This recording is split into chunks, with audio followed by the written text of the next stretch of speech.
চাওক এইটো পৰিকল্পনা ভাৰতীয় জনতা পাৰ্টি নহয়, এইটো পৰিকল্পনা ৰাইজে এতিয়া নিজৰ হৃদয়ত অনুধাৱন কৰিছে বা উপলব্ধি কৰিছে যে এয়া হ'ব লাগে আৰু এয়া আমি প্ৰমাণ দেখাও পাইছোঁ। আমি বেছি দূৰলৈ নগৈ গোটেই ভাৰতবৰ্ষৰ আমি যদি আৰম্ভণি কৰোঁ অসমত যদি আমি যদি চাওঁ শেহতীয়াকৈ ডিমা হাছাও নিৰ্বাচন হৈ গৈছে, য'ত 60 বছৰে ওচৰা-ওচৰি প্ৰায় কংগ্ৰেছৰ দখলত আছিল। আজি কংগ্ৰেছ শূন্য হৈ পৰিল। তাত 28খন আসনৰ ভিতৰত এখনো নোপোৱা। এইটো চাব গ'লে এটা ছবি আমি ওচৰতে আমি ৰাজ্যখনতে দেখা পালোঁ। বা অন্য যদি যিসমূহ জনজাতি মানে লোকসকল আছিল, এটা সময়ত জনজাতি লোকসকল কংগ্ৰেছৰ পক্ষত আছিল। আজি যদি চাই জনজাতি লোকসকল কাৰ্বি আংলং সাহিত্য পৰিষদৰ নিৰ্বাচন হৈ গ'ল, তাতো যেনে আজি কংগ্ৰেছে হয়তো সপোন দেখিছিল সেই তেনেধৰণে নাপালে। তাত ভাৰতীয় জনতা পাৰ্টীৰ চৰকাৰ হ'ল। ইয়াত লগতে আমি বড়োলেণ্ডত যদি চাওঁ ভাৰতীয় জনতা পাৰ্টীৰ সমৰ্থিত চৰকাৰ হ'ল। ৰাভা, দেউৰী, ঠেঙাল কছাৰী, সোণোৱাল কছাৰী, ইয়াত যদি মিচিং সাহিত্য পৰিষদ, সকলো সাহিত্য পৰিষদ থাকিল। কথা চাহ বাগানৰ ভাৰতৰ স্বাধীনতা হোৱাৰ পৰাই কংগ্ৰেছৰ 18জন 20জনকৈ বিধায়ক আছিল। আজি কংগ্ৰেছৰ এজনো চাহ জনগোষ্ঠীৰ বিধায়ক নাই, এজন নাই। 18-20জন থকা চাহ জনগোষ্ঠীৰ কংগ্ৰেছৰ পক্ষত বিধায়ক আজি এজনো নাই। এই যিটো ৰাইজৰ মন ইতিমধ্যে কৰি লৈছে যে এই কংগ্ৰেছে বহুত ঠগিলে।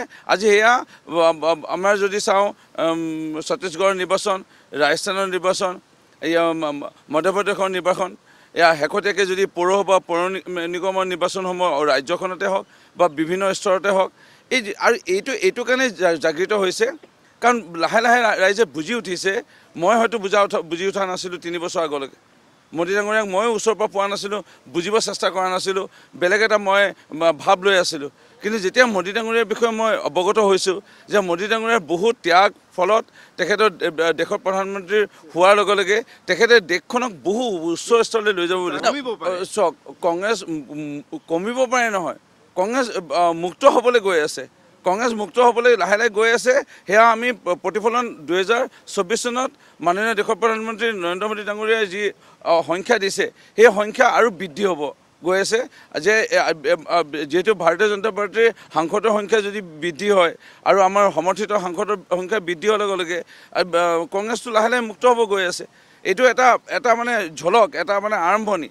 আৰু কংগ্ৰেছ মুক্তৰ আৰম্ভণি ইতিমধ্যে ঘটিলেই আৰু লাহে লাহে কংগ্ৰেছ নিঃশেষ হৈ যাব। কংগ্ৰেছৰ যিবোৰ আছিলে যে অসমত আছিলে আলিকুলিয়ে ভোট দিবই, আলিকুলি ভোট দিব মানে আলি মানে মুছলমানে ভোট দিব।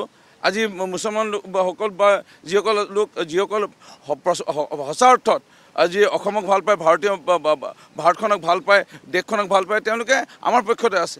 এছাম আছে ADF-ৰ পক্ষত, কংগ্ৰেছৰ পক্ষতটো এতিয়া নাই বুলি ক'ব পাৰি। থাকিল কথা প্ৰকৃত খিলঞ্জীয়া মূলৰ লোক, তেওঁলোকেতো জানেই, দেখিছেই যে কংগ্ৰেছে বহুত ঠকিলে। চাহ বাগানৰ লোকসকলে সেয়া বুজি উঠিছিল। সেইকাৰণে কংগ্ৰেছ মুক্ত আমি ভাৰত এখন খুব কম দিনৰ ভিতৰত দেখা পাওঁ। চাওক, সেইটোৱে এতিয়া আমি দেখা পাই আছোঁ। আজি এটা বিষয় যিটো হয়তো অসমৰ ৰাইজে ভাবিছিল কংগ্ৰেছে আনিব, এটা বিষয় কিবা এটা প্ৰসংগ, আজি এই প্ৰসংগ লৈ পেলাই উচ্ছেদ, আজি চৰকাৰী মাটিত বহি আছে, উচ্ছেদ হ'বই লাগিব। আজি কোনোবাই জীৱ জন্তু তাত বাধা দিছে, জংঘলত বহি আছে সন্দেহযুক্ত নাগৰিক, সেইবোৰতো বাধা দিবই লাগিব, সেইবোৰ উচ্ছেদ হ'বই লাগিব। সেই উচ্ছেদ অভিযানৰ লৈ পেলাই আজি UDF-এ এটা বিষয় আনিছিল, কংগ্ৰেছে এইটো হাইজেক কৰি লৈ যাব লৈছিল। অৰ্থাৎ কংগ্ৰেছ এতিয়া মানে নোহোৱা হৈ পৰিছে, কংগ্ৰেছে নাই আৰু।